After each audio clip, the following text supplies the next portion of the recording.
Boa noite, gigantes!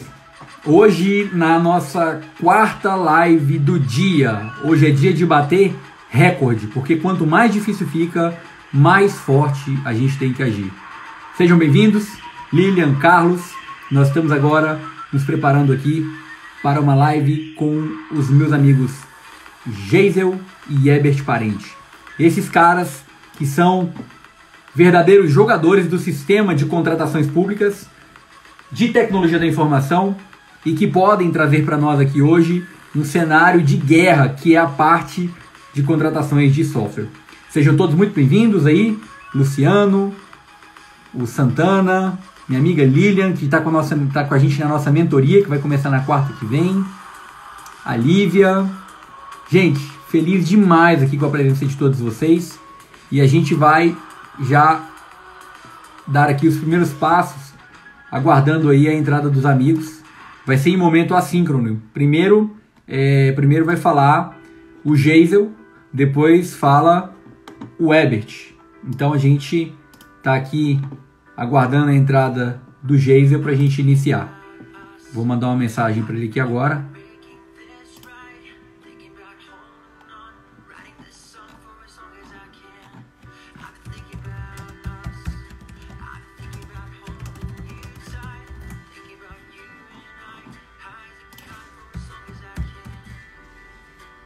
Vamos ver se o Geisel já entrou aqui. Ainda não.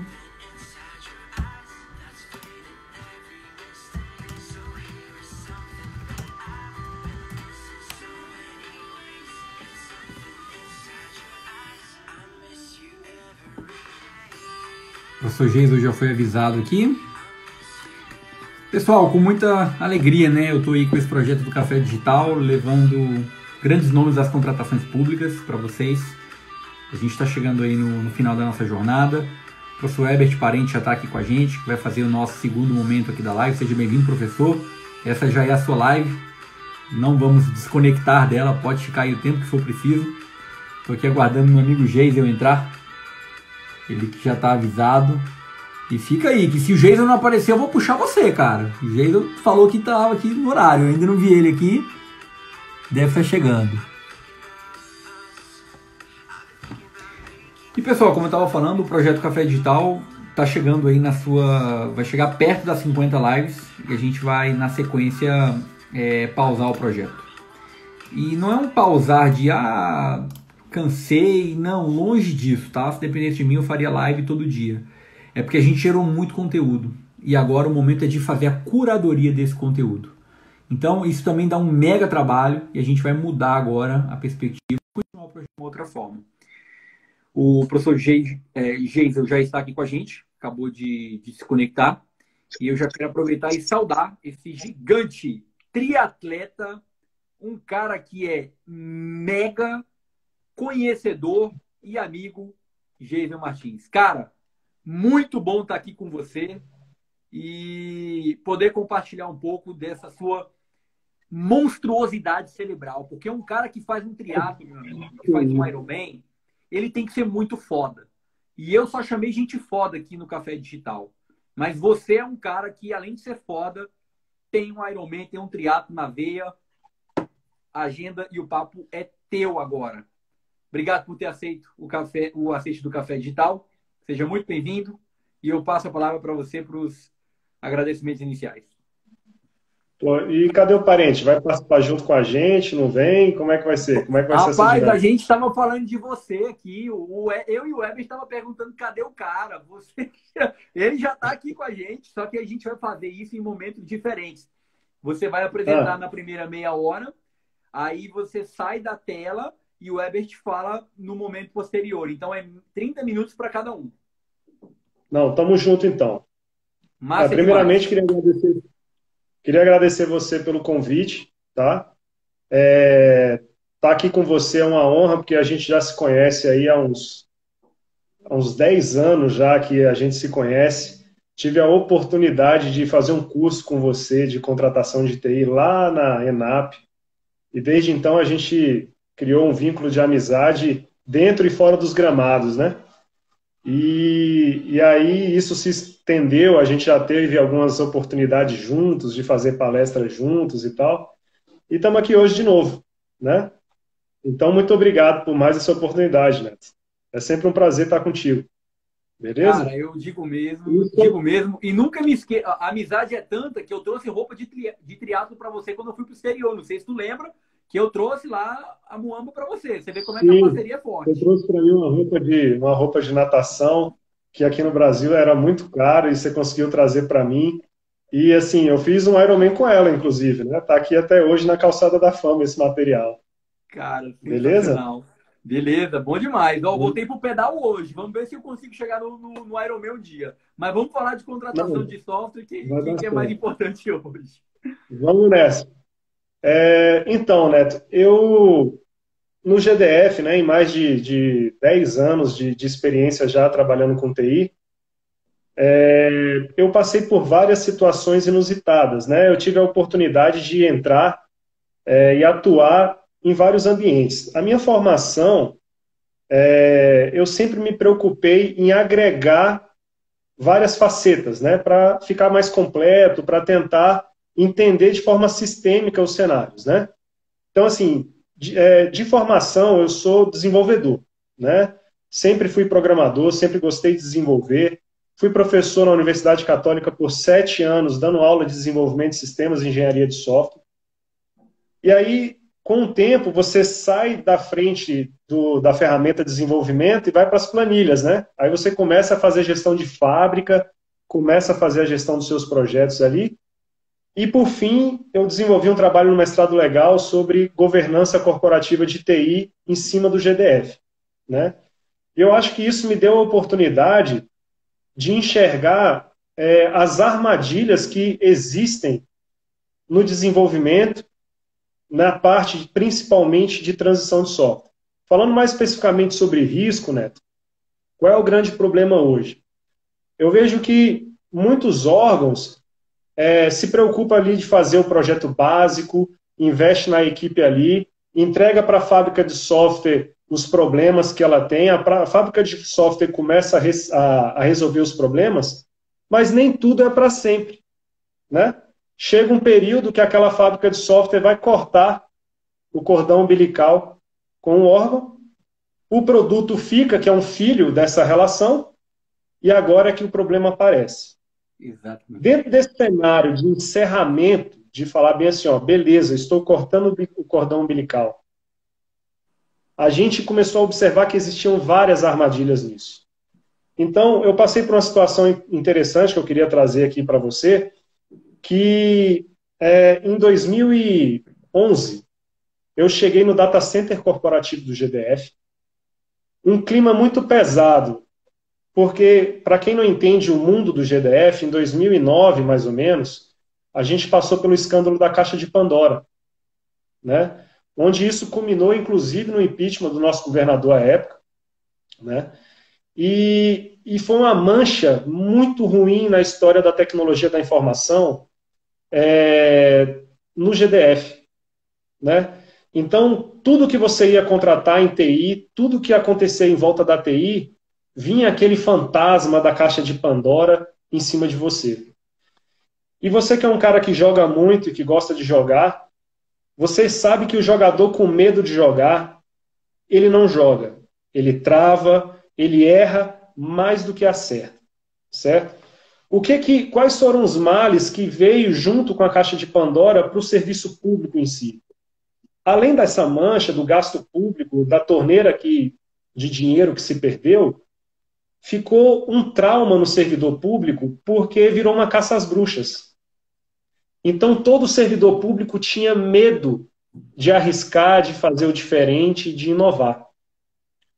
Em Perfeito. 2009 eu cheguei nesse cenário, dentro do data center corporativo, e simplesmente eu tive que recepcionar um software, certo? Que estava encerrando um contrato, cortando o cordão umbilical com essa empresa. E teria que pagar uma fatura considerável para essa empresa após esse recebimento. E aí foi onde eu me vi frente a um grande desafio. Eu considero que esse foi o primeiro grande desafio da minha vida profissional como servidor público, né? porque a fatura era considerável, era o meu CPF que estava em risco, o negócio não podia parar, e era uma empresa que estava indo embora e nunca mais ia voltar. Estava, inclusive, respondendo processo perante a justiça, e eu tinha que fazer o negócio continuar e fazer alguma coisa. E aí eu comecei a aplicar algumas ferramentas de gestão de risco. Fui lá e comecei a aplicar, primeiro, o what if, né? Eu comecei a perguntar, cara, e se essa empresa foi embora? E agora, o que que eu preciso me defender, né? Como eu vou me defender dessa ida dessa empresa? Comecei a elencar tudo que era necessário para que eu continuasse com essa implementação, com o negócio continuando, com o negócio utilizando o sistema, sem o negócio parar, sustentando o serviço. E aí eu falei assim, cara, eu vou ter que fazer um mapa dos artefatos, de tudo que eu preciso para dar minha continuidade ao negócio aqui. Então, dentro do escopo de risco, de gestão de risco, eu trago hoje para vocês aqui esse cenário. Essa história que eu contei para vocês foi um motivo da pressão que me levou a criar um pacotinho de 5 documentos importantes e o que a gente tem que tomar cuidado na hora de encerrar um contrato e recepcionar o que foi produzido por uma fábrica de software, um desenvolvimento de software. Lembrando que esse é um trabalho que deve ser feito hoje, com mais experiência e depois de tudo isso que eu passei, eu já faço a transferência do conhecimento e toda a recepção de software já desde o começo do contrato. Então, desde o começo da execução contratual, eu já trato a minha empresa como se ela fosse embora amanhã. Certo? Então, desde o início, eu começo ali.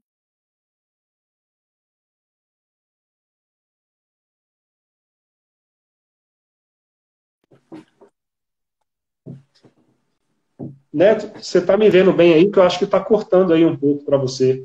Só uma pequena pausa, Geida. Só uma pequena pausa, que eu tô com um problema de conexão.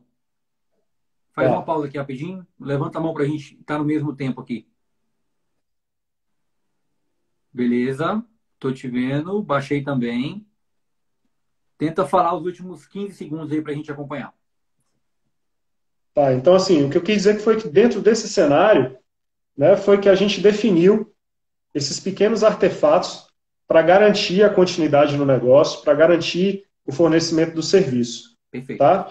E hoje, dentro da minha perspectiva, dentro da experiência que eu adquiri ao longo dos anos, eu começo a aplicar o encerramento do contrato desde o início do contrato. Então, eu comecei a execução contratual, eu já estou preocupado com o final dele. Eu não deixo me preocupar com o encerramento lá no início do projeto. Certo? Eu faço isso já no começo. Por Já quê? define o elefante no começo, com barba, cabelo e bigode. É isso aí. É a teoria do jogo. Exatamente. Porque há uma diferença que as pessoas ainda não entenderam, Neto, sobre a diferença entre informática e tecnologia da informação. Excelente. Informática é commodity, cara. Você comprar computador, mouse, monitor, qualquer um faz isso, não precisa nem ser de TI para fazer isso, na boa. Agora, para você fazer tecnologia de informação, agregar valor, vantagem competitiva, eu estou falando de outra coisa. Entendeu? A empresa que não enxerga a TI como estratégica e não tem ela como vantagem competitiva frente a qualquer desafio, ela está acabada. E o governo não pode ser diferente. E quando eu estou falando de sistema que sustenta processo, que vai na ponta, que faz o cidadão entrar dentro do governo, isso é valor ao negócio. É disso que eu estou falando. Né? Então, baseado nisso, essa gestão contratual, ela começa a transferência desse conhecimento e dessa tecnologia da informação desde o início. Então, hoje, dentro da minha equipe, eu já coloco uma pessoa que é especialista em TI, que vai ser o meu Product Owner, que é o que o Parente vai falar mais na frente aí sobre metodologias ágeis. Eu vou colocar um cara que vai ser o responsável ali na ponta para estar interagindo com a minha TI, interagindo com o negócio, absorvendo conhecimento, porque se você deixar a banda tocar solta, no final você perde o fio da meada. Beleza? Beleza. E aí, o que acontece? Dentro do cenário, eu vou falar então do passado, onde eu já vou recepcionar lá no final, acreditando que ninguém tenha aplicado as metodologias que eu já aplico ao longo do tempo, cheguei no final do contrato e preciso recepcionar um software com segurança. Eu tive um chefe que veio do Banco Central aqui no data center corporativo que ele falava que o software e o sistema que entrega valor, né? Então, assim, a infraestrutura é uma base e, na verdade, é o sistema, é sistema, desenvolver solução que entrega valor para o negócio. Então, se você vai recepcionar um sistema, você tem que se preocupar com alguns artefatos importantes. Queria começar a listar aqui um primeiro, que seria o básico, uma lista de funcionalidades, tá?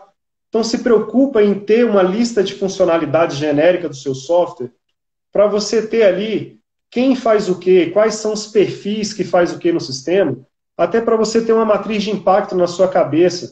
Se um determinado parte do sistema falhar, o meu pedido de venda falhou dentro do sistema, ou então meu software de licitação falhou, quem são as pessoas que são impactadas dentro e fora da tua empresa? Então, faça uma lista de funcionalidades, onde você tem pessoas externas e internas que são impactadas por aquilo ali. Isso te ajuda a ver a criticidade das funcionalidades e te ajuda a ver o sistema de uma forma macro, certo?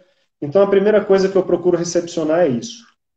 Top. A segunda coisa que eu me preocupo em recepcionar, que é muito importante, ou é a especificação de requisito, ou são as histórias de usuário, né? Então, hoje, são dois documentos que servem mais para fins de auditoria, para você, quando for passar por uma auditoria, o auditor consiga mensurar, né, o que foi feito versus o que foi pago, o escopo da tua solução ali. Inclusive, eu acho que com o tema do parente aí, eu abro uma aspas aí para os órgãos de controle. Será que os órgãos de controle estão preparados para o ágil? Certo? Será que eles estão preparados para enfrentar o que o ágil de fato propõe para o negócio? Né? Porque a gente tem um paradoxo aí, né? Eu tenho que contratar a TI mais barata, mas o ágil exige que os profissionais sejam mais capacitados. Então, Perfeito. eu não sei se o esquema de contratação está casando com isso. Então, E deixo isso ainda daí para como você. qualificar esse público, né? Porque esse público, você vai ter diversas capacitações, várias formações. Uns vão entregar mais, Sim. outros menos. E aí, se você focar no resultado, não sei, me parece que vai ter um descompasso aí, né? Sim. Então, assim, eu tenho aí a especificação de requisito, a história de usuário, tá? Que é para nortear ali as regras, nortear ali o que o sistema faz sobre o negócio, não é isso? E aí eu tenho um outro que aí eu começo a entrar no mundo da TI, tá? Trago para você um dado aqui muito crítico, Neto. O sistema, hoje, o data center corporativo, até pouco tempo, tinha 8 sistemas corporativos grandes dentro dele. Você sabe quantos o data center corporativo tinha um código-fonte? Cara, eu vou chutar aqui, 0. Zero. Zero.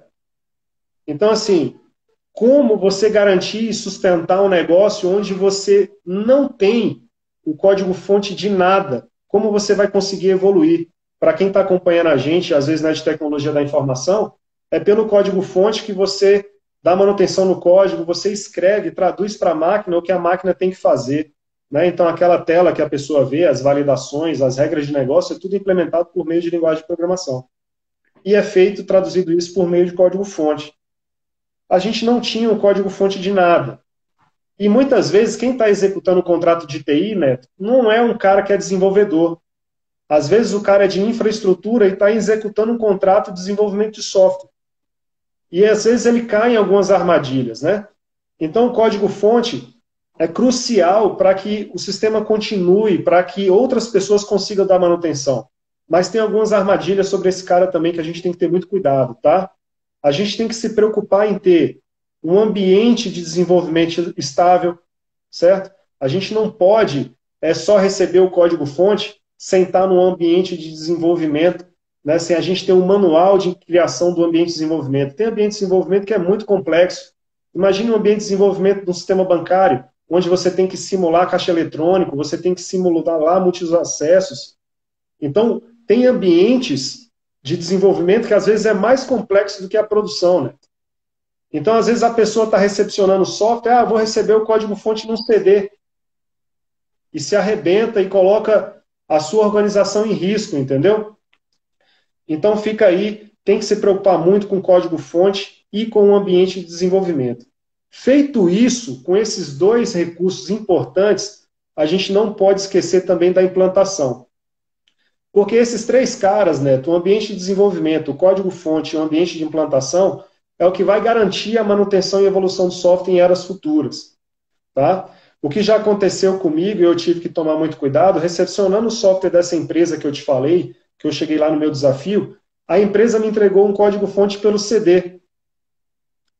E aí, depois, imagina só, você recebe um CD, o cérebro da organização dentro de um CD, né, que você não sabe se tem arquivo corrompido, você não sabe como está aquilo, e você vai lá, assina o termo de aceite e vai responder pelo resto da vida.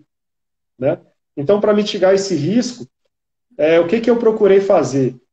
Eu recebi esse código-fonte com ambiente versionado, né? Você, então, quem está aí do outro lado e quer essa dica e não é de desenvolvimento, nunca receba um código-fonte por meio de outra mídia que não um ambiente de versionamento. Né? Procure sempre receber o código-fonte por um ambiente de versionamento. E, além disso, você tem que garantir que aquela versão é a última. Eu recebi da empresa, Neto, arquivos corrompidos. E depois de muito lutar, ela me entregou uma versão de software que não era a última. Imagina só se eu assino o termo de aceite e meus usuários estão com o sistema na produção, com todas as funcionalidades, e na hora que eu der uma manutenção, o sistema vai para 1 ano atrás, em termos de bugs e funcionalidades existentes. Eu acabei com o negócio. Certo? Então tem que ter muito cuidado com isso, que você gasta milhões na execução contratual e acaba com tudo no encerramento do processo. Tá? Fantástico, fantástico, é isso mesmo. Então o que eu tive que fazer nessa época? Além de me preocupar em versionar o código-fonte, em estar no ambiente versionado, eu tinha que garantir que aquele código-fonte era a minha última versão. Então a dica que eu deixo para você é o quê? Pega esse código-fonte, a sua própria equipe, pelo ambiente de desenvolvimento, gere uma versão utilizável de software e coloca em produção e deixa a sua área de negócio reagir ao software. Traz a área de negócio para o jogo. A área de negócio tem que homologar isso junto com você. A TI não pode assumir essa responsabilidade sozinha, né? Ela não entende do negócio. Então, traz a área de negócio contigo, bota ela para usar durante um prazo, certo? E aí, pelo menos 2 meses, se a área de negócio der um feedback que todas as funcionalidades ou bugs que já foram resolvidos estão presentes ali, cara, você atingiu o objetivo em garantir aquela manutenção. Beleza? Então, são artefatos importantes que você não vai cair na armadilha de a área de negócio olhar a TI como ineficaz ou como incompetente, né? Porque o que a gente sofreu no GDF, pós-caixa de Pandora, sem ter todos os códigos-fontes, sem ter capacidade de transferir para outra empresa da manutenção do software, foi muito grave. Né? Negócios, o sistema de RH, por exemplo, do GDF, né? Trago dados aqui de auditoria, resultado de auditoria de controle interno, isso é público. Por mês, roda-se uma folha de 1,9 bilhões dentro do governo do Distrito Federal. Dentro desse 1,9 bi, a gente tem 30 milhões de falha. É muito dinheiro. Falha. É muito dinheiro, cara. Em 2 anos, Neto, eu tenho aí o quê? 3 anos eu tenho quase 1 bilhão de dinheiro por ralo. Isso tudo por conta de uma recepção de software que não foi realizada por N motivos. Então, esse é um processo muito crítico dentro da relação. Eu vejo muitas fábricas, muitos órgãos gerenciando essa recepção, assim, chama a outra empresa que ganhou a licitação, coloca a outra empresa dentro do processo, a outra empresa já começa a recepcionar com a outra empresa trabalhando. Aí eu tenho 2 problemas. O primeiro, ela não consegue recepcionar e faz só um body shop. A outra empresa sai e contrata os mesmos funcionários que estava com a empresa anterior. Só há uma troca de CNPJ, mas a cultura, tudo continua a mesma coisa. É verdade. Certo? Esse é o primeiro ponto. É verdade. O segundo ponto, há uma relação de estresse entre 2 empresas, uma sabota a outra, a empresa que produziu vai embora e a que fica com um grande pepino. E aí o que eu vejo acontecendo é o quê? Várias empresas refazendo sistemas porque não houve uma recepção de software decente. Certo? É o pior Então, jogo é uma possível, é o área... lose-lose situation. Todo mundo perde. O órgão, a empresa que entrou, a Não, empresa que saiu. Muito isso causado por um problema, muitas vezes, de ego do dono, que não consegue perceber que o negócio tem que ser continuado. Porque já houve um problema da parte de recepção de software. Agora, tem sim, o erro do gestor, junta com o erro da empresa contratada, com o erro da outra empresa que comprou, meu amigo, vira uma bomba, né, de desperdício de exatamente. dinheiro público. E, Neto, esses 5 artefatos, cara, esse cuidado básico que o gestor de tecnologia tem que ter na recepção do software, livra a organização de prejuízo de milhões, como eu relatei aqui para você do sistema de recursos humanos, que inclusive foi licitado agora, já estão mudando. Participei desse processo de licitação, foi bem moroso, justamente por causa do problema da Caixa de Pandora, que toda contratação é vista como criminosa dentro do GDF quando é relacionada a TI. Então, quando chega na minha área de compras uma contratação de TI, automaticamente todo mundo já enxerga aquilo como uma possível fraude. Né? Então, assim, você primeiro tem que provar que é honesto, e depois você tem que entregar a solução. Né? Isso faz com que a TI não consiga responder em tempo hábil à ansiedade do negócio. Só piora a situação, né? Verdade, amigo.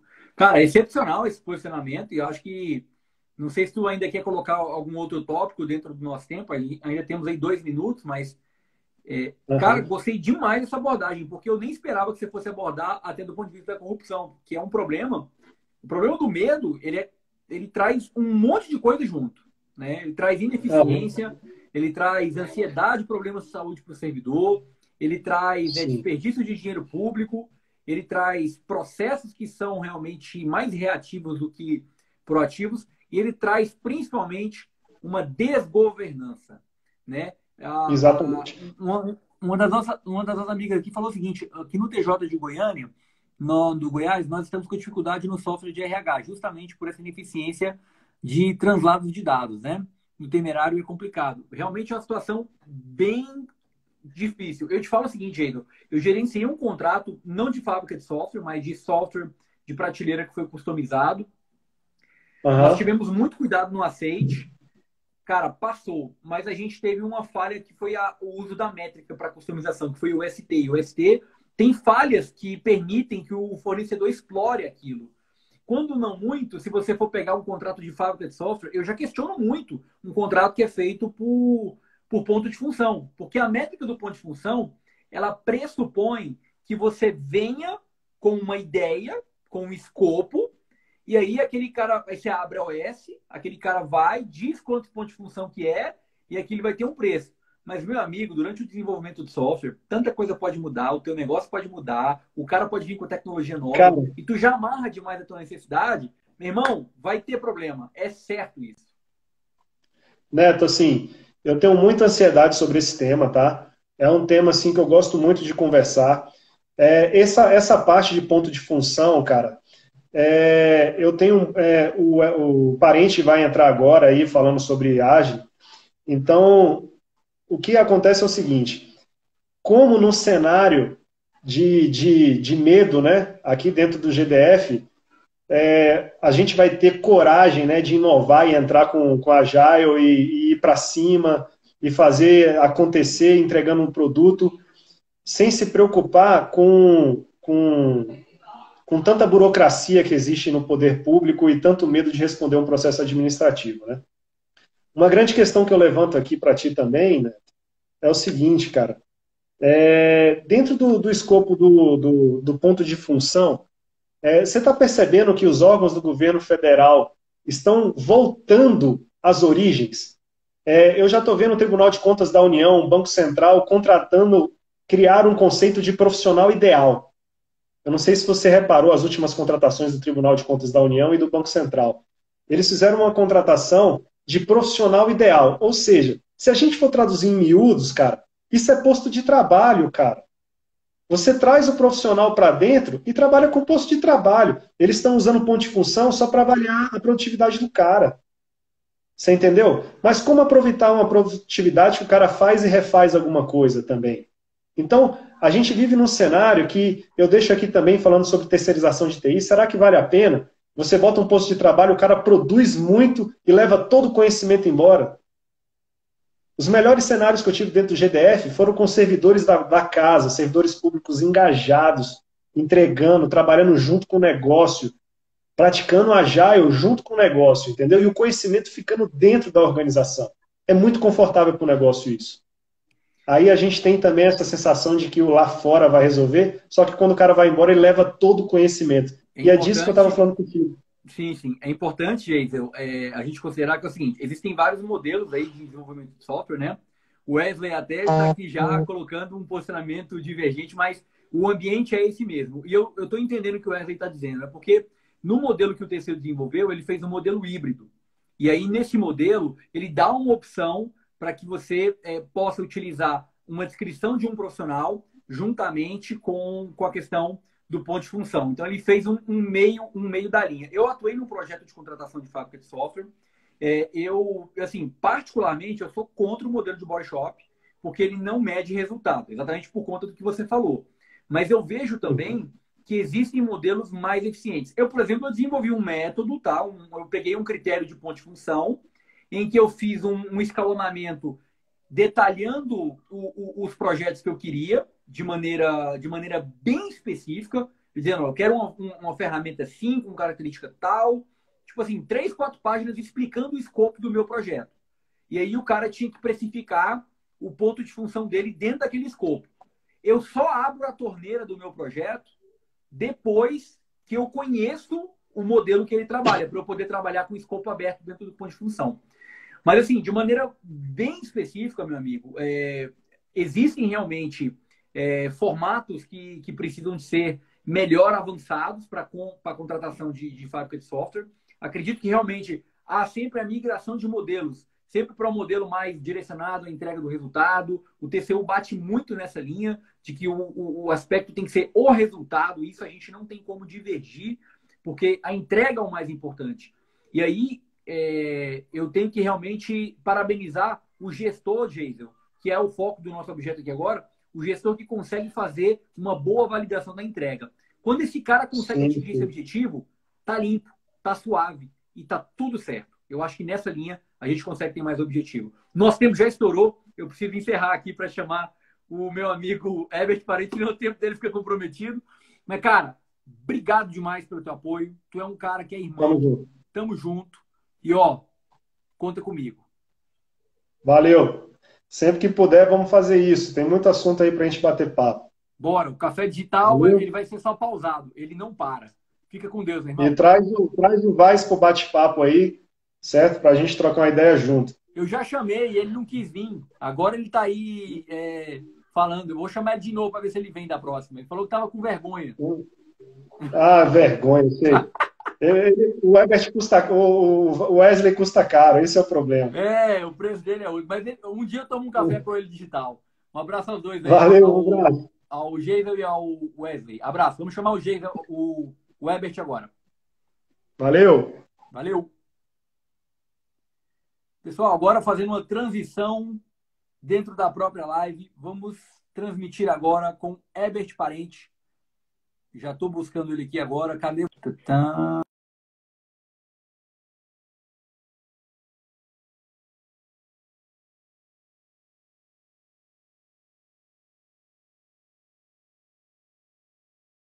Vamos lá novamente. Herbert Parente, achei. O Herbert que já pediu desculpa, que ele está no mesmo problema que eu. Filho em casa, né? Ele falou que se passar uma criança voando aí, que não ia ter problema. Mas tá aí ele, tá com a parede de fundo. Acho que não vai ter filho nenhum passando por aí, não. Boa noite, Seja bem-vindo. Boa noite, meu amigo. Boa noite. Tá escutando direitinho aí? Tá tranquilo? Tá tranquilo. Eu tenho que falar um pouco mais alto aqui também, que o pessoal falou que meu áudio está um pouco baixo, mas eu tô tentando melhorar aqui na voz. Cara, eu tô aqui trancado aqui dentro do quarto aqui. Se as minhas baterem na porta aqui, eu abro só para mostrar ela pro pessoal. Não tem problema, não. Teve uma live que eu tive que fazer a mesma coisa. A live com o Márcio Bittencourt, eu fiz a mesma coisa. Primeiramente, agradecer o teu aceite. Na verdade, dizer até o seguinte, a proposta desse tema, né, de falar de Agile dentro da parte de desenvolvimento de software foi sua, então parabéns pela iniciativa. E eu tentei condensar na mesma live os dois assuntos que são muito comuns. Então, obrigado pelo teu aceite. e já passo a palavra para você aqui, para você poder fazer a sua apresentação inicial, dizer um pouco de quem é o professor e mostrar o teu potencial para contribuir com a comunidade. Afinal de contas, você é um grande conhecedor de Agile, também já trabalhou com gamificação, conhece muito de compras de TI, e o momento aqui é para a gente somar esforço, cara, não tem outra palavra.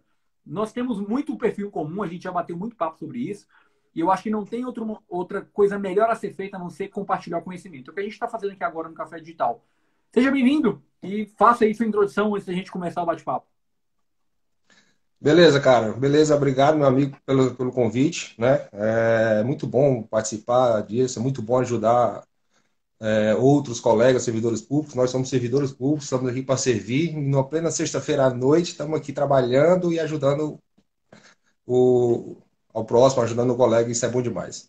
Agora sim, a responsabilidade ficou grande, né? Você fez quase 50 lives, eu fiquei pro último, né? Não, tu Tô não com é a a carga última não, pô. pesada Ainda agora. tem mais duas depois. Ah, é, ficou, inclusive é meu amigo, tá? O Paulo é meu amigo lá do TRT3 Pô, e Paulo, ficou para ele eu a minha chamo ele. resposta. Eu até falei para ele, Paulo, desculpa porque tu vai ser o último, mas foi a única maneira que eu encontrei de te privilegiar, cara, porque eu já ia acabar, mas eu falei, vou chamar esse cara e ele gostou, foi ideia demais. Vamos estar junto daqui a Então, pouco. assim, então vamos lá, assim, eu gosto muito desse assunto, primeiro de metodologia, métodos ágeis, eu adoro esse assunto, trabalho com métodos ágeis desde 2008. Tive minha primeira experiência em Fortaleza, né, sou cearense. Em 2010, quando entrei para o serviço público, eu trouxe os métodos ágeis para dentro da área de licitações de contratos, ou de licitações de desenvolvimento de software.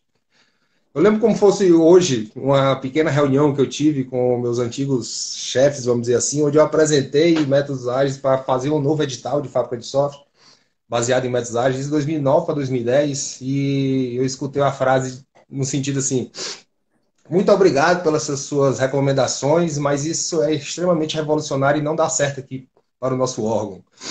Aí, isso 2010, né? O negócio foi inventado em 2001. Mas 6 meses depois não teve jeito, só tinha eu para fazer lá o edital e terminei fazendo do jeito que eu achava que era melhor, que era em cima com métodos ágeis. Então foi mais ou menos isso. Eu acho que talvez eu tenha sido um dos primeiros, junto com uma colega do FNDE e o Eduardo Heller, do Banco Central. Tanto que 3 anos depois o TCU começou a fazer uma série de auditorias e entrevistas acerca do uso de métodos ágeis da administração pública. Eu fui um dos entrevistados, daí que eu conheci a turma lá do TCU, entre eles o Wesley. E logo depois, em 2013, teve um congresso, a Agile Brasil, aqui em Brasília, e aí a gente tiveram diversas palestras sobre quem usava a metodologia ágil com terceirização de desenvolvimento de software, e eu palestrei lá, a sala estava muito lotada, foi bem bacana. Então, assim, eu venho desde 2010 usando métodos ágeis com licitações e contratos de desenvolvimento de software, dentro da administração pública. Trabalho desde 2008 com métodos ágeis. Desde 2015 eu dou aula também de IN04, IN02, agora IN01. Eles ficam mudando os números o tempo todo, mas sobre licitações e contratos de desenvolvimento de software e de TI em geral, para concurso público, também treinamento em alguns órgãos públicos, e enfim. Adoro falar sobre esse assunto. Tinha um site que eu mantive durante muito tempo, chamado Governo Ágil, onde eu fazia todo um resumo de tudo que estava acontecendo, mas por falta de tempo eu dei uma Você fez um desabilitada, comparativo pretendo entre as voltar um dia. INs, né? Esse teu trabalho foi muito famoso. Isso. Comparei entre as INs, comparei as INs com a resolução 182 do CNJ, com a resolução do CNMP, que é do Ministério Público, e por aí vai. Ultimamente eu tenho feito algumas palestras, fiz algumas palestras em cima da questão de métricas, né? O ST que está na moda, ou agora esse profissional ideal, né? Eu costumo brincar com meus amigos lá do Banco Central, que é o homem ideal da Eduardo Heller, que inventou essa história de profissional ideal, mas quando eu falo que é homem ideal ele fica chateado. Mas eu tenho gostado muito de falar sobre esse assunto de métricas, como é que a gente faz métricas, como é que a gente usa Agile com métricas, como é que a gente usa métodos ágeis com licitação, qual é o risco de usar métodos ágeis, como é o risco de usar ponto de função, o OST, qual o melhor, qual o pior, e por aí vai. Tem tanta coisa para falar, cara, tem tanta coisa para falar que eu te confesso que eu não sei nem exatamente por onde começar. Se você fizer alguma pergunta ou alguém que estiver nos assistindo quiser fazer alguma Irmão, pergunta, eu acho que eu já começo por aí. eu tô aqui é para poder causar problema e a gente resolver. Então me conta uma coisa aqui, olha só. Existem várias nomenclaturas aí para contratação de fábrica de software, né? E o Agile, cara, é um método que ele traz o quê? Mais eficiência para o processo de criação, desde que você realmente tenha profissionais qualificados e que consigam lidar bem com o gerenciamento do projeto. Como é que eu posso criar um edital de Agile focado em resultado sem que eu não sei ainda como é que vai ser aquele processo? Ele vai, na verdade, muitas vezes ele é construído durante a jornada. Como é que eu foco em resultado e quero ali ter um método ágil? Como é que é isso na cabeça de um termo de edital, né? De termos de referência de tecnologia da informação? Show. Vamos lá. Primeiro, são duas coisas totalmente diferentes. Eu falo muito isso em algumas palestras. Uma coisa é o processo de desenvolvimento de software. Outra coisa é o processo de licitação e as regras da administração pública. São coisas totalmente diferentes. E se você quiser juntar os dois, já era. Você começa errado aí. Então é o seguinte, quando você fala, não dá para usar a metodologia ágil dentro do processo de licitação, ou você não entendeu metodologia ágil, ou você não entendeu o processo de licitação. Uma coisa não tem nada a ver com a outra. Porque é o seguinte, você não sabe o que você vai desenvolver, mas você sabe qual é o processo de software que você vai executar. Então, se você sabe qual é o processo de software que você vai executar, que é baseado em métodos ágeis, que hoje é mais recomendável, você consegue sim escrever um edital usando todas as normas, dentro de todas as normas da IN01 e todo o arcabouço jurídico, todos os acordos do TCU, que se encaixe dentro dos métodos ágeis. Certo? Por exemplo, um dos preceitos de métodos ágeis é você reagir a mudanças em vez de seguir um plano. Poxa, eu posso fazer isso dentro de uma licitação, dentro de um contrato? Pode. Você não vai escrever dentro de um edital que o seu software tem uma tela X. Não está isso dentro de um termo de referência, a tela do software. Está dentro do termo de referência que você vai desenvolver um sistema de RH. Na hora que você vai licitar, na hora que você vai levantar o requisito, que você vai saber que software que você vai fazer, que é de RH, mas como é esse software, aí é assim que você vai especificar. Mas na hora que você vai especificar, o edital está de um lado e o processo de desenvolvimento está do outro. Então não tem problema nenhum você usar métodos ágeis, você mudar. Por exemplo, a primeira ordem de serviço ele faz uma tela, na segunda ordem de serviço ele faz de outro jeito. Aí você fala, pô, mas métodos ágeis diz que eu posso alterar a qualquer momento. E na administração pública eu não posso ficar alterando a qualquer momento porque eu estou pagando de novo. Ah, sim, isso aí é verdade. Isso é verdade. Realmente você não pode estar brincando de fazer software e estar pivotando quanto startup o tempo todo. O mínimo de maturidade um gestor público tem que ter. Agora, não é confundir maturidade de assim, eu não posso alterar de jeito nenhum. Não é isso. Você faz uma tela de um software de RH, a fábrica de software entrega, não ficou tão boa, porque o gestor olha, depois que ele vê aquilo, é que ele tem alguns insights, diz, poxa, deveria ter um botão X aqui que não tem. Isso não tem problema nenhum de você pagar de novo pela evolução, isso é mera evolução e todo software sofre evolução. Agora, o que não pode, não deveria poder é, o cara faz uma tela, aí entrega para o gestor, aí o gestor olha, não era isso que eu queria não, joga tudo fora e faz tudo de novo. Aí é brincar com dinheiro público, entendeu? Se você fizer isso na iniciativa privada, imagine eu sou uma empresa de desenvolvimento de software, aí uma empresa privada me contrata, aí eu converso com a empresa que me contratou, eu sou desenvolvedor, aí eu faço a tela todinha, entrego para o cara. E ele diz, não é isso que eu queria não, faz de novo. Eu não vou cobrar de novo? Então a empresa também, da terceirização, também vai cobrar de novo. Se você fizer isso com dinheiro privado, você é demitido. Poxa, como é que você gastou meu dinheiro 3 vezes para fazer a mesma tela? Você tinha se planejado antes. Ou seja, na iniciativa privada acontece isso. Então por que no órgão público você pode estar o tempo todo mudando? Quando eu falo o tempo todo mudando, é mudando radicalmente o que você queria. Certo? Sim. Então, assim, usar métodos ágeis não tem problema nenhum, não tem risco, não aumenta o risco nenhum, muito pelo contrário, ele diminui o risco. Por que ele diminui o risco? Porque no método ágil ele prega que é o seguinte, um dos princípios do método ágil é software funcionando é a medida de progresso. Não existe outra coisa que não seja software funcionando como medida de progresso. Se eu entreguei isso aqui de funcionalidade, eu andei isso aqui. Se eu entreguei mais isso, eu andei mais isso. E aí vai. Não adianta nada você entregar papel, requisito, plano de arquitetura, documento de requisito, o que seja. Isso você não andou, porque você não entregou software funcionando. Então, na hora que Boa. você entrega software funcionando, você está andando e você está entregando. Então, assim, por que isso diminui o risco? Porque não corre o risco de uma empresa ficar te enrolando, te entregar um monte de papel, ou ficar o tempo todo levantando o requisito e nada te entregar de software, porque você não vai pagar por isso. Porque na hora que você escreve um termo de referência e tem toda a consciência de métodos ágeis, você fala que só vou pagar, meu senhor, se você me entregar um software funcionando. Entendeu?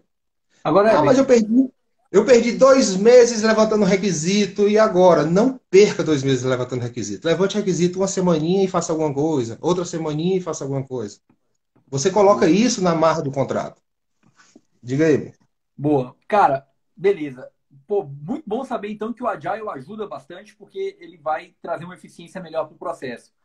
Agora, como a gente fala de fábricas de softwares que utilizam ponto de função, e aí eu quero usar até o Vento Leve aqui perguntou para a gente, pô, mas o ST é o ponto de função? Eu não me lembro o contexto que ele perguntou, mas vamos lá. Só para dar uma explicação rápida, o ST é unidade de serviço técnico, é quando você usa aquilo para poder medir o esforço que você tem para atingir um objetivo. E aí você cria uma fórmula, uma equação que o cara vai precificar, ele vai contar ali quantas USTs, né, que é aquilo que vai dar, e vai chegar numa conta. O ponto de função, ele usa uma outra métrica, mas ele vai seguir a mesma lógica. Ele é uma métrica para você poder medir o ponto de função. Mas aí, professor Everett, como é que fica essa questão do ponto de função e até da UST quando eu vou desenvolver um contrato de fábrica de software? Quais os riscos que eu tenho ao escolher essa métrica? Bem, Tá, isso é vamos pano lá. quente para você e é mole para você. A pergunta é Mole. fácil. Tá, tranquilo. Primeiro, tem muita gente que chega para mim, mas o TCU falou para usar ponto de função. Isso é mito ou é verdade? Verdade. O pior que é verdade. Ele falou isso. Agora, dentro de que contexto? Ele falou isso dentro de um contexto da auditoria que ele fez lá no Ministério da Saúde e outra dentro da do DENIT, salvo me engano. Num contexto de a exemplo de ponto de função como a métrica objetivo. Não foi use ponto de função e só ela serve. Certo? Então, assim. Ah, e outra coisa. O TCU disse que pode usar outra métrica de ponto de função. Mito é verdade? Verdade. Tem outras auditorias do TCU, dos acordos do TCU, que falam que há exemplo, por exemplo, da unidade de serviço técnico lá do Banco Central, há exemplo da unidade de serviço técnico lá do órgão X, e por aí vai. E hoje existem diversas métricas que são objetivas e que podem ser usadas. Ponto de função é uma, que eu não gosto e não recomendo para ninguém. O ST, que tem um problema seríssimo de entendimento, as pessoas não conseguem entender ainda muito bem como funciona o ST. E hoje está se usando muito a questão de equipe de desenvolvimento de software, que é isso que o colega falou agora há pouco, meu nome dele, desculpa, Gesley, né? É o Geisel. Geisel. É o Wesley questionou Isso, a fala do o Gesley Geisel, falou mas... agora há pouco, isso, falou agora há Exato. pouco, e teoricamente não é body shop, tá? Não é body shop porque ali é baseado na entrega de produto. Body shop é se a pessoa pode passar as 8 horas ali não fazendo nada, ele está ali igual um porteiro, então ele recebe. Não é o caso do edital lá do TCU, nem do Banco Central, nem do INPI. Que hoje eu acho a melhor métrica, essa de equipe de desenvolvimento de software baseada em produtividade. Mas vamos lá. Qual é o risco hoje de você usar ponto de função? Você está brigando o tempo todo com a empresa em cima da complexidade. Esse é o risco. O Mesmo risco problema maior da é esse. OST. Né? Por exemplo, eu vou pedir para fazer o Google em ponto de função. Custa 8 ponto de função. Quem entende ponto de função vai saber que custa 8. Tem uma saída externa ali complexa que vai custar 8 pontos de função. Mas vê o motor que tem por trás. Como o motor que tem por trás não é mensurável em ponto de função, porque ponto de função só mensura o que está de cara para o usuário, você não consegue computar aquilo. Beleza? Então, assim, o risco é esse, é o tempo todo. Você está o tempo todo alterando. Né? Outro risco, você pode pagar demais pela uma alteração. Por exemplo, um ponto de função ele fala o seguinte: se eu tenho uma tela X, onde eu altero alguma coisa dentro daquele ali, ou dentro daquela saída externa, eu computo ele de novo. Ah, mas existem deflatores, se eu estou alterando, ele só paga 50%. Mas mesmo que seja 50%, vamos lá. Então tem uma tela X que já está pronta. Aí eu percebo, dentro da metodologia ágil, que a cada semana eu tenho novos insights e o software é evolutivo, que aquela tela pode mudar. Aí na hora que eu mudo a tela, eu não pago só pelo aquele campo a mais. Eu computo todo o ponto de função daquela tela e paga os 50% dela todinho. Aí depois do sprint, o gestor tem outro insight e precisa de um outro campo. Vai pagar o quê? 50% da tela todinho de novo, e aí todinho de novo, e aí todinho de novo. E aí o gestor termina ficando limitado em dar ideias, porque toda vez ele vai ter que pagar 50% daquela tela de novo. Então por isso que o ponto de função ele não serve para um software evolutivo através de interações, interativo incremental com metodologia ágil. Fora a briga que você tem o tempo todo com a empresa por questão de complexidade. Cara, eu desenvolvi em 2010, eu fui fiscal e gestor de um contrato em 2010 no IFAM, de um software de georreferenciamento, onde eu tinha aqui um mapa do Brasil e ali tinha todos os bens patrimoniais do IFAM. Cara, de trás desse mapa tinha 15 camadas geográficas, mas era uma saída só. Se eu fosse seguir a risca ponto de função, eu pagava ali só uns 15 pontos de função. Mas ali custava bem 300 pontos de função pela complexidade, entendeu? E aí entra a questão da UST. Poxa, o UST ficou na moda e tudo. Tem gente que usou muito bem o UST, como o pessoal lá do Ministério do MRE, né? O meu amigo lá, o Gustavo. Mas tem gente que começa a querer copiar as coisas dos outros. E o UST, um dos princípios da UST é que você não pode copiar um UST de uma pessoa para outra. O UST é Unidade de Serviço Técnico, é um catálogo. É como se fosse um menu de um restaurante. E por que você não pode usar o catálogo de um restaurante para outro? Porque o catálogo do seu órgão público, da UST, é baseado no seu histórico.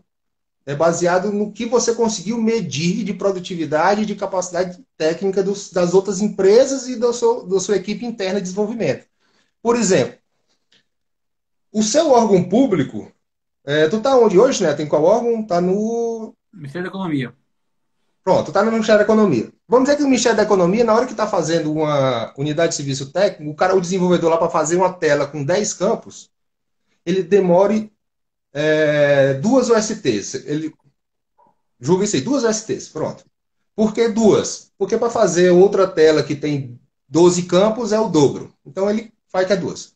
Já lá no meu órgão, no TST, por exemplo, um cara que faz essa mesma tela, ele cobra 28 USTs. Já um cara que lá na Polícia Federal, que faz a mesma tela, cobra 2.450 USTs. Te pergunto, quem está mais caro? Ninguém. Ninguém. Porque a única diferença é que a sua UST do Ministério da Economia é mais cara. A minha UST do TST é mais mediana. Tipo assim, uma UST sua deve valer 10 mil reais. A minha UST deve valer R$ 1.000. A UST lá da Polícia Federal, que custa 258 USTs uma telinha pequena, deve custar R$ 10 cada UST. Entendeu? Então o UST é baseado no seu histórico. Então é um catálogo onde cada um dá uma precificação. Então você não pode pegar o UST da Polícia Federal e usar para dentro. Verdade. Você não pode pegar o UST de um órgão e usar para o seu. Eu passei essa dificuldade. Cada qual tem o seu histórico. Oi? Oi? Pode falar. Eu passei essa dificuldade quando a gente contratou um sistema de software. Esse sistema precisou de ser evoluído e a gente não encontrou outro caminho a não ser a UST. Porque se a gente pegasse ponto de função, a gente viu que a gente ia mergulhar num mundo que ia perder o controle, dado aquele contexto. E a equipe também não tinha um notório saber para poder tocar, eu não tinha nenhum especialista para poder validar aquilo depois. Eu teria que ter uma outra empresa para poder contar aquela dualidade que a gente vive quando se tem um contrato de software com ponto de função. Então nós decidimos contratar por UST. Naquela ocasião da contratação por UST, nós percebemos que, com toda razão aí, é o que tu falou, a dificuldade está na complexidade. Porque eu falava que o cara tinha uma OS de baixa complexidade, ele falava que era média, porque ele queria aumentar o valor, porque a média paga mais. E aí cada um ia para uma linha, uma discussão tremenda que não tinha fim nunca. Cara, entenda como ST moeda. Você comparar o ST de um órgão com o outro, é você comparar real com dólar, com iene, com libra, com euro. Cada qual tem seu valor.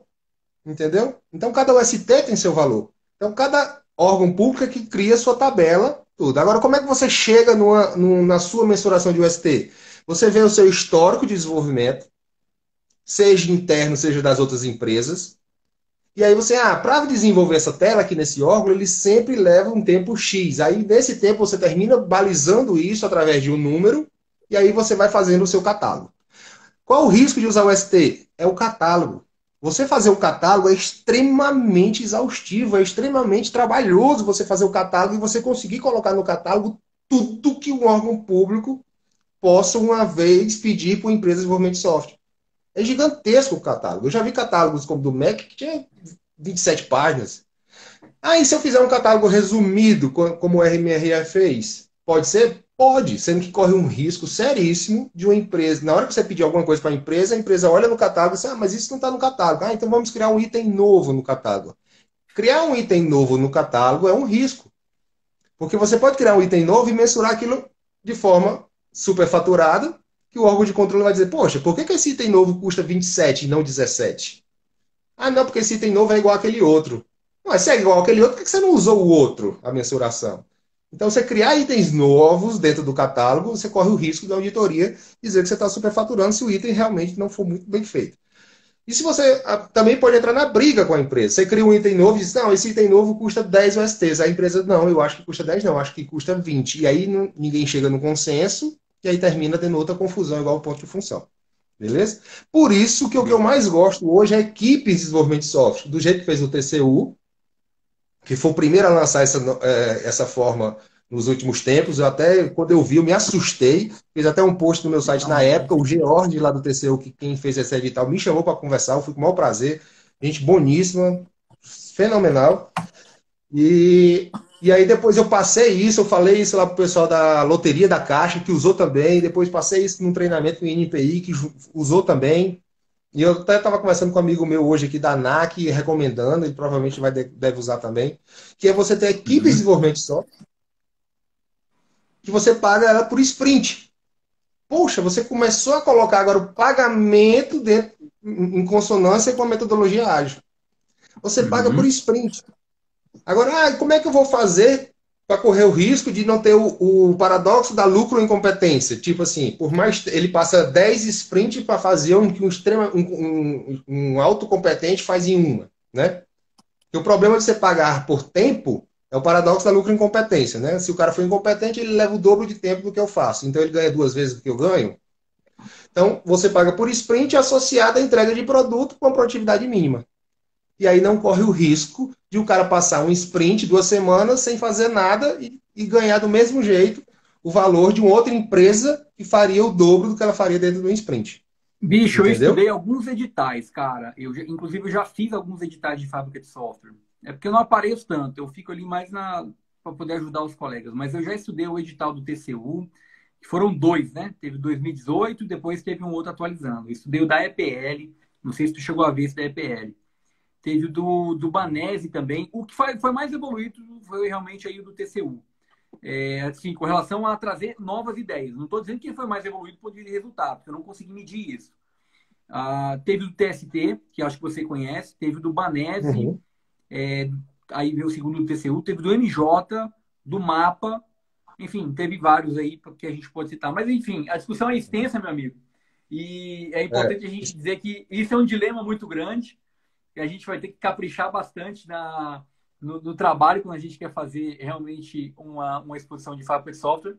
E eu quero aproveitar, porque a gente está com 1 minuto e meio para acabar a live aqui, te agradecer pelo teu conhecimento depositado aqui no nosso projeto Café Digital. Você é um cara que é meu parceiro, é meu amigo, nossas filhas brincaram juntos aí nas festinhas de criança, então sou muito grato à nossa amizade, ao teu conhecimento, e quero dizer que você pode sempre contar comigo, porque a gente sabe que nessa vida, meu irmão, o mundo dá voltas. E a gente tem que estar sempre se ajudando. Eu digo que o oceano é azul desse tema. De conhecimento e de problema. Então a gente tem que estar de mão dada na irmandade, porque a gente tem que se ajudar. Cara, valeu demais. Obrigado.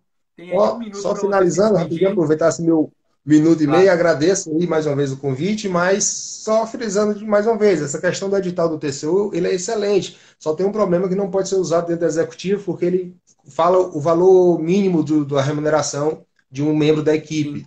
Isso não pode na IN 01. Bem lembrado. As pessoas me perguntam, por que o TCU fez? Ele não se submete à IN 01, é diferente. né? Mas se você pegar o do INPI, o edital de lá, é o do TCU adaptado às regras da IN 04, da antiga IN 04, hoje mais próximo da IN 01, tá? Então, aí se você perguntar, poxa, você falou muito de licitação, de edital, de métrica e falou pouco de metodologia ágil.